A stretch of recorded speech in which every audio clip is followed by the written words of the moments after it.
Ahalansi Tech. بسم الله الرحمن الرحيم. أعوذ بالله من الشيطان الرجيم. بسم الله الرحمن الرحيم والصلاة والسلام على رسول الله وبعد. Assalamu alaikum wa rahmatullahi wa barakatuh. Barkanmu da sake saduwa cikin shirinmu na watan wannan shafi na mai suna Ahalansi Trust.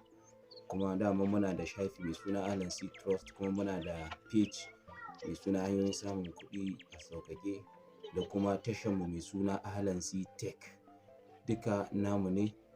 Kuma abin da muke yi a wannan tasha tamu shine mu koyar da mutane ilimin watan fasaha da kimiyya na zamani a bisa mahanga ta addinin musulunci, da kuma hanyoyin da zaka samu watan kuɗi, abin dogaro da shi na kai, watan ta hanyar da musulunci ya yarda da shi, domin a guje ma shiga wuta da kuma a guje wa shiga cin haramu. To wannan shine manufar wannan tasha tamu.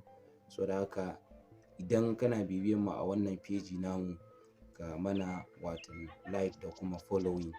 Idan kuma a YouTube kake, to ka danna mana alamar subscribe da kuma like da share, domin duk wanda ya ƙaru ta sanadiyyar ka zaka samu lada. A yau mu za mu muku bayani ne akan Amazon KDP, ma'ana hanyoyin da ake samun kuɗi da Amazon KDP, wanda duk masu koyar da Amazon KDP zaka samu cewa suna yi ne da Ingilishi, harshen Ingilishi, ba da Hausa ba. Shi yasa muka zaɓi mu koyar da al'umma da harshen Hausa, ba kamar yadda masu Ingilishi suke koyarwa ba. Kuma muka ce za mu koyar da shi watan da harshen Hausa. So idan ka biyo mu a cikin wannan shiri namu, za ka ji bayanai akan abubuwan da za mu koyar, kuma ka yi ƙoƙari ko ki yi ƙoƙari ki tabbatar ke ma kin shiga cikin wannan tutorial da za mu yi, insha Allahu nan da sati ɗaya ko biyu in Allah ya yarda. Kar ya zamanto an ba ku labari kuma an bar ku a baya. Mu ne domin mu taimaka ma al'umma, sai ku biyo mu cikin shi. لا إله إلا الله الله أكبر سبحان الله. Abu na farko da za mu koyar da ku a cikin wannan shirin shine yadda ake buɗe Amazon KDP ba tare da wani matsala ba. Abu na biyu kuma shine yadda ake saita account na banki a Amazon KDP. Haka nan abu na uku shine yadda ake buɗe Payoneer account domin ka ringa karɓan kuɗinka daga Amazon. Sannan abu na gaba yadda ake buɗe dollar account ba tare da ka je banki ba. Sannan abu na gaba kuma har yanzu za mu binciko muku ko koya muku yadda ake binciko littattafan da ya kamata ka wallafa. Sannan za a watan yadda ake mallakar littafi ba tare da ka yi rubutu ba. Sannan abu na gaba za mu koyar da ku yadda za ka siyar da littafinka da wurwuri ba tare da ɓata lokaci ba. Sannan abu na gaba har wa yau za mu koyar da ku yadda za ka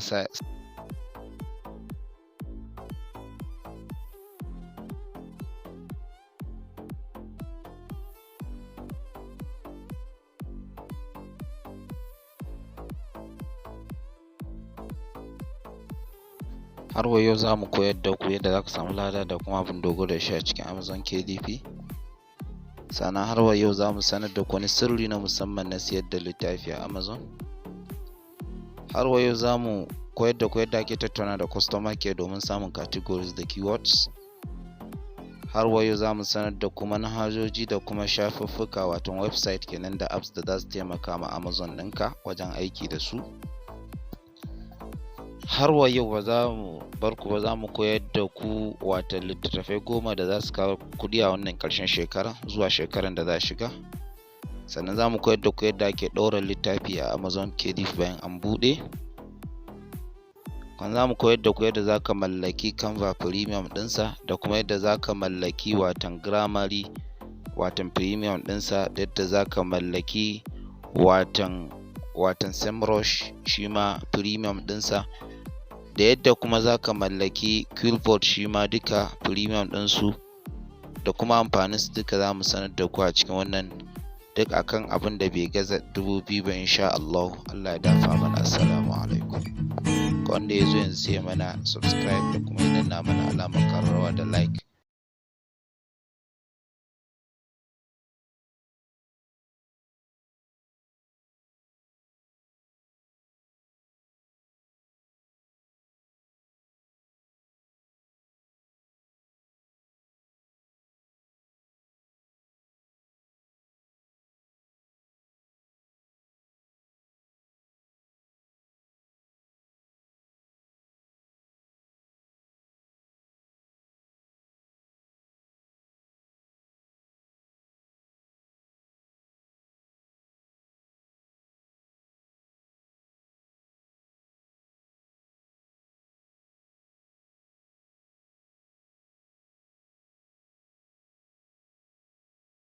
Abu na gaba shine yadda zaka sanya wa littafin ka kuɗi a Amazon, sannan kuma da yadda kuma ake haɗa wa littafi bango mai kyau, duka zamu sanar da ku a wannan lesson ɗin, da kuma yadda zaka shiga cikin 10 farko a Amazon KDP.